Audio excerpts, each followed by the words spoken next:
और सीधे रुक करते हैं यहाँ पर तेजस्वी यादव प्रेस कॉन्फ्रेंस कर रहे हैं। रुक करते हैं इस प्रेस कॉन्फ्रेंस का। एकदम कहीं स्पष्ट नहीं है। आदेश की जगह विज्ञापन और पोस्ट, ये कैसी पारदर्शिता है। आज तक आयोग द्वारा इस संबंध में कोई आधिकारिक अधिसूचना या संशोधित आदेश जारी नहीं किए गए हैं। क्या विज्ञापन और सोशल मीडिया पोस्ट अब संवैधानिक संस्था की नीति का वाहक बन गया है? भारत निर्वाचन आयोग को विज्ञापन नहीं, बल्कि हम चाहते हैं, हम लोग सब चाहते हैं कि आधिकारिक अधिसूचना जारी कर संशोधन के बारे में अवगत कराना चाहिए।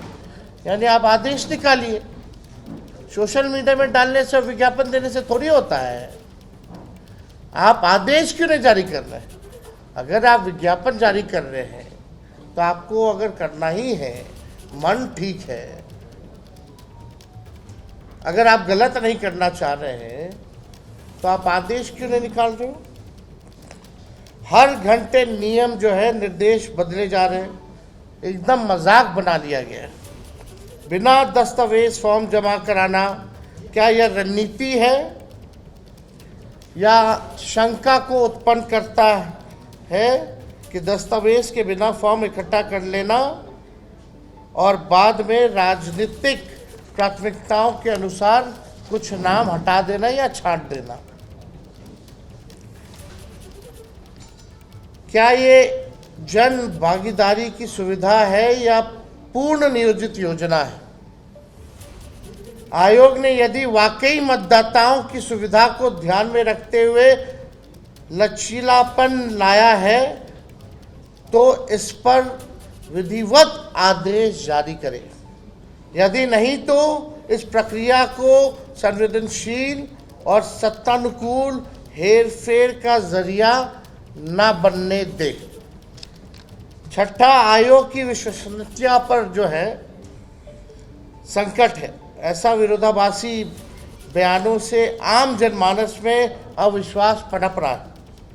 चुनाव आयोग आंकड़े जारी कर बता रहे हैं कितने प्रपत्र बांट दिए, इतने फॉर्म जो है कलेक्ट कर लिए, लेकिन ये सब वास्तविकता से बहुत दूर है। ये केवल जो है आई वॉश का काम जो है चुनाव आयोग कर रही है।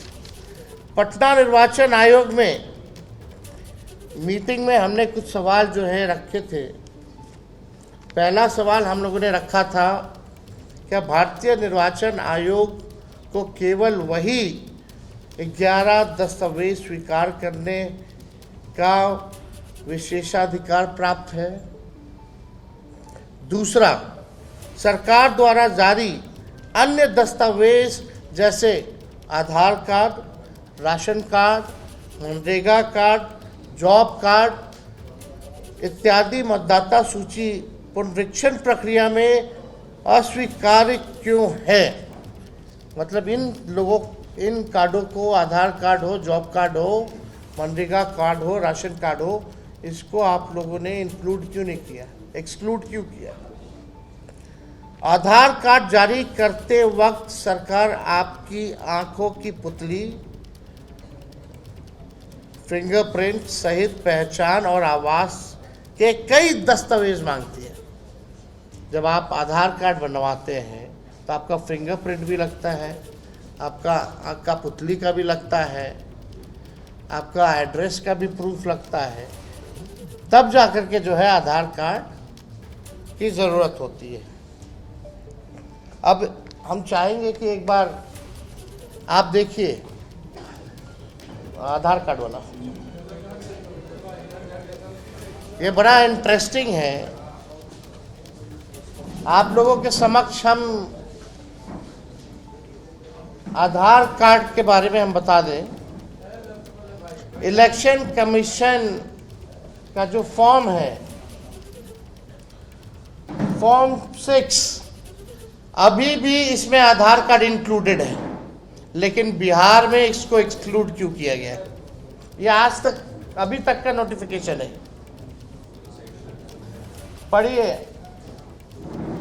आधार कार्ड यानी PAN card, driving licence, age और डेट ऑफ बर्थ को रिलेटेड, ये अभी भी जो है आप देख सकते हैं स्क्रीन पे कि अगर आप फॉर्म 6 गूगल करके इलेक्शन कमीशन का आप निकालेंगे तो अभी भी आधार कार्ड इनके गाइडलाइन में, इनके नोटिफिकेशन में इंक्लूड है। अब सवाल खड़ा होता है, और राज्यों में आधार कार्ड चलेगा, बिहार में आधार कार्ड नहीं चलेगा? ये तो बड़ा सवाल है, ये तो खुद ही कंफ्यूजन पैदा कर रहा है। आप जो है एक तरफ बिहार में जो फॉर्म बांट रहे हैं उसमें आधार, जॉब कार्ड, राशन कार्ड हटा दिए, लेकिन अपने गाइडलाइन में से नहीं हटाए हैं। ये तो बड़ा, चुनाव आयोग कंफ्यूज है, क्या करना चाह रहा है भाई चुनाव आयोग? आधार कार्ड को क्यों हटाया गया, हमारा ये सवाल है। यदि जनप्रतिनिधित्व अधिनियम अथवा संविधान में ऐसा कोई स्पष्ट प्रावधान है तो 11 दस्तावेजों की सूची किस प्रक्रिया से तय हुई है? क्या ये न्याय संगत है? ये सवाल जो है हम लोग पूछना चाहते हैं निर्वाचन आयोग से। निर्वाचन आयोग जैसी संस्था की साख पर सवाल उठ रहा है। लोकतंत्र के लिए एक खतरे की घंटी है। हम लोगों की मांगे हैं। पहली मांग, भारत निर्वाचन आयोग तत्काल इस संबंध में स्पष्ट लिखित और आधिकारिक आदेश जो है जारी करे। दूसरा, किसी भी विज्ञापन या फेसबुक पोस्ट की जगह राजपत्र अधिसूचना या सार्वजनिक प्रेस नोट के माध्यम से नीति बताई जाए। तीसरा, बिना दस्तावेज प्राप्त फॉर्म के दुरुपयोग की आशंका को ध्यान में रखते हुए स्वतंत्र निगरानी तंत्र बनाया जाए। चौथा, मतदाता नामांकन हटाने की प्रक्रिया में पूर्ण पारदर्शिता और राजनीतिक निरपेक्षता सुनिश्चित हो। पांचवा, आयोग विपक्ष एवं जनता द्वारा उठाए जा रहे सवालों, शंकाओं, शिकायतों और गंभीर आरोपों का बिंदुवार जवाब दे। आयोग इसकी निष्पक्ष जांच कराए और किसी प्रकार की राजनीतिक मिलीभगत को रोकने के लिए कठोर कदम जो है आयोग उठाए। पांचवा, बिहार में 4 करोड़ से अधिक निवासी अन्य राज्यों में स्थायी और अस्थायी रूप से कार्य करते हैं। क्या 18 दिन बचे हैं? अब 18 दिनों में अपना सत्यापन जो है वो करा लेंगे? क्या सरकारी स्तर पर उन्हें बिहार लाने की कोई योजना की गई है, अथवा उनके वोट को काटने का उद्देश्य है केवल उनका, जो बाहर रह रहे हैं? धान रोपने का समय है, बारिश और बाढ़ का समय है, कहाँ से हो पाएंगे टाइमिंग पे? तो सब लोगों का सवाल है। नंबर 6, हम लोग चाहते हैं कि निर्वाचन आयोग डैशबोर्ड ऑनलाइन जो है कौन से विधानसभा वाइज कितना सत्यापन हुआ है, एवरी डे, हर दिन जो है सार्वजनिक करे कि इतना दिन जो है लोग सत्यापन किए हैं। विधानसभा वाइज जो है ये करना चाहिए। लाइव रियल टाइम अपडेट देना चाहिए विधानसभा वाइज। 7वां, निर्वाचन आयोग ने बताया कि प्रत्येक बीएलओ के साथ 4 उनके साथ जो है सपोर्ट में जो है सहयोगी जो है दिए गए हैं, स्वयंसेवक लगाए गए। हमने पूछा है कि वॉलंटियर्स कौन है और इनका चयन का मानदंड क्या है? क्या वो सरकारी कर्मचारी है अथवा अन्य लोग हैं?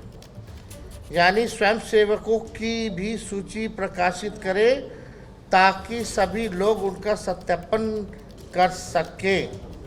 अब ये सवाल उठता है, पहले जब इलेक्शन कमीशन जब नोटिफिकेशन निकाला तो इसमें 1 लाख लोग जो हैं,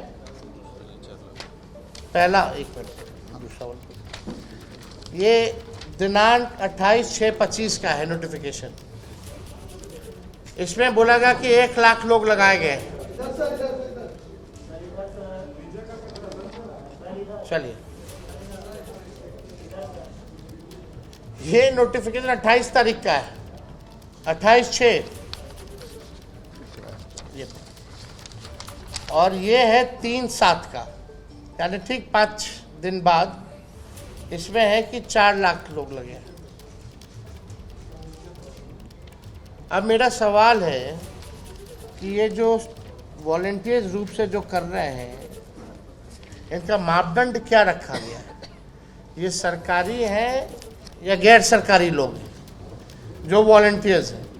और इनकी सूची जो है वो जो है ऑनलाइन इलेक्शन कमीशन को डालना चाहिए, ताकि सत्यापन में लोगों को दिक्कत ना हो, लोग जाने तो आखिर कौन लोग हैं जो मदद कर रहे हैं, और इसका मापदंड क्या रहा है, कैसे चुनाव आयोग ने चयनित किया है। और ठीक जो है कुछ दिन बाद ही अपना गाइडलाइन बदल देते हैं, पहले लगाते हैं 1 लाख, फिर 4-5 दिन बाद लगाते हैं 4 लाख, यानी खुद ही कन्फ्यूजन है।